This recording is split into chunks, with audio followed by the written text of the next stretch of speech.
So last summer I undertook a project I'd like to call my Summer of Discography Reviews, where I take 3 different bands and review their entire back catalog cover to cover. Now, 1 band per month, and the band actually that we're going to be focusing on today is a band that I actually reviewed their discography in July, and that is the band Trivium, because their newest studio album entitled Vengeance Falls has just been leaked to the internet yesterday. And now, today, with 10 days remaining before its official release, I want to give my opinion on it to make sure you make the right decision and whether or not it is a try or buy situation. And let me come out and say that it is definitely a day one buy, because this album is basically in waves with a few Shogun and Ascendancy-like tendencies and characteristics thrown in there for the mix, and it is amazing.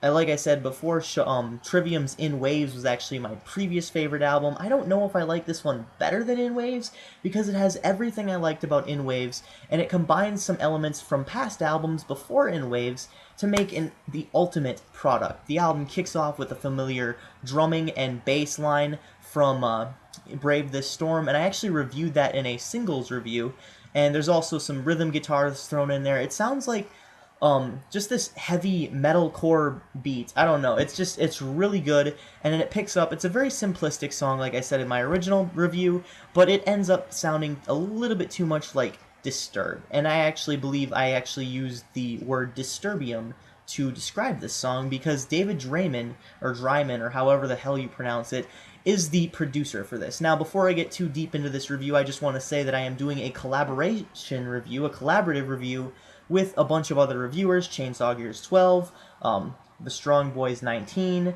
and Thomas the Rockaholic 11, and maybe a few other ones, and if so, I will post their links down below in the description. Make sure to actually go and subscribe to them. Thomas the Rockaholic at this point is nearing 100 subs, so he would appreciate your support. So, congratulations to you, Thomas. Now on with the review. Kicks off with Brave the Storm, awesome, but very simplistic, Disturbium-like sounding like song. And then there is, of course, Strife, the single that I actually did not get around to reviewing. It was the debut single, but we thought that Brave the Storm was going to be the debut single, so I reviewed that instead. And then by the time Strife came around, I was like, I'll wait for the whole album to come out. I'll wait for the release or the leakage or whatever, but I am definitely buying this album day one. It is amazing. Top quality Trivium, classic Trivium.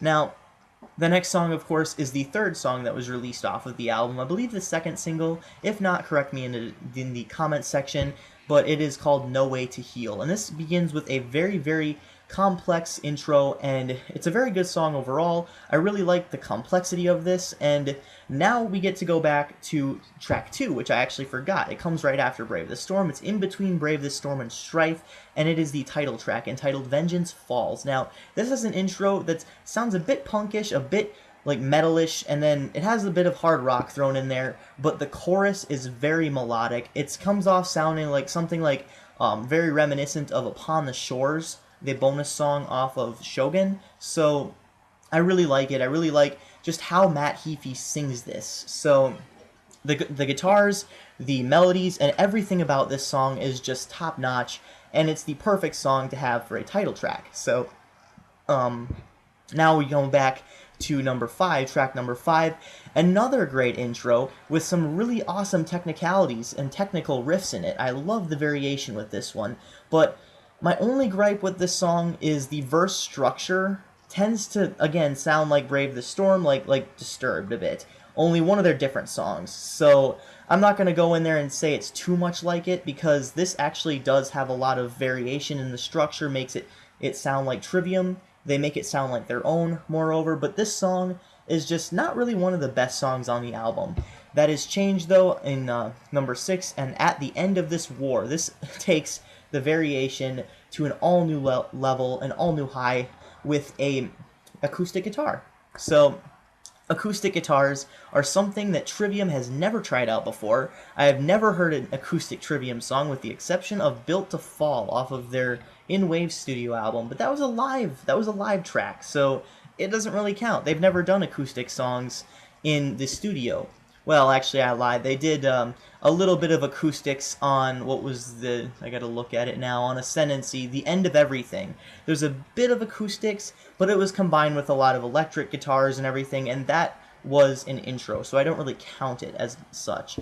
This is an actual song, however, and the entire intro is this giant acoustic, really complex riff, and Matt Heafy actually sings some really melodic stuff in the beginning here before it gets into, you know, the hardcore heavy Trivium that we're all known to, that we're all used to.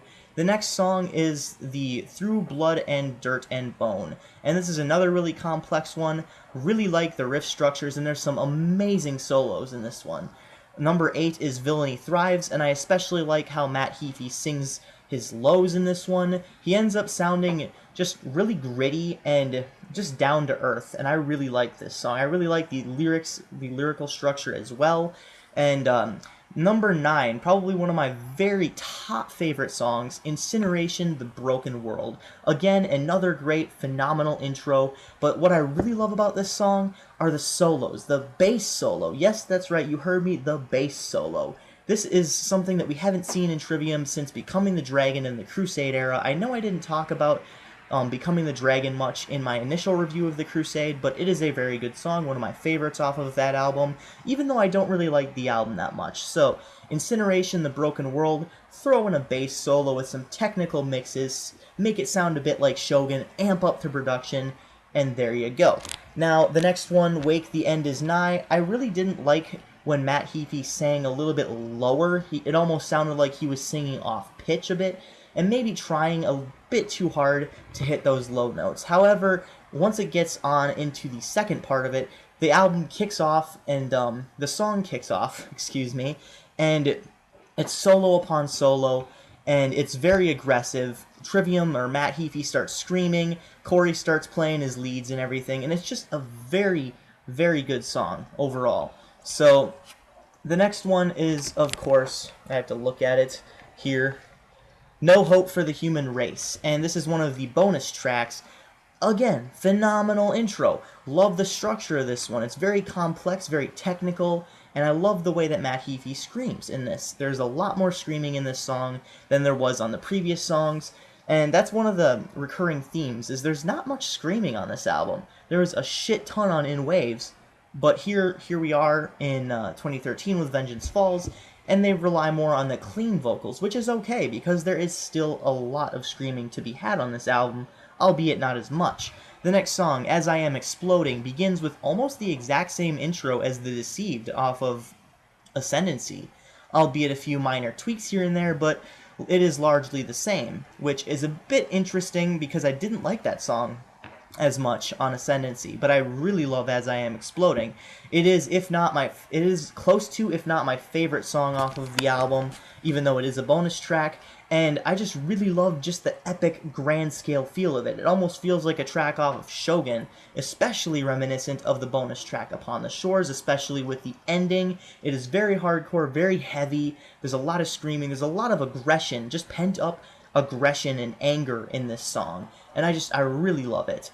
And the last track is, of course, We Are the 138. It is a Misfits cover, and they make it their own. It's just like all of their covers. They make it their own. They take it. It doesn't sound like anyone else. There's a lot of screaming. It's very fast-paced, but it is a lot lighter than the rest of the album. So, you know, overall, like I said, In Waves was my previous favorite, and I don't know if this one necessarily beats it, but it does take everything from In Waves, the good things, which was, you know, 99.9% of it, and add in the production of Ascendancy and Shogun, and add in a bit of technicality just for good measure. So, with that, I am probably going to give this one a 9.8 out of 10, the same thing I gave In Waves, give myself a bit of wiggle room, you know, because I don't know which one I like better. I love this one, as much as I love In Waves, I think I like Vengeance Falls as much, and then Ascendancy, you know, is pretty good too, get that one in there.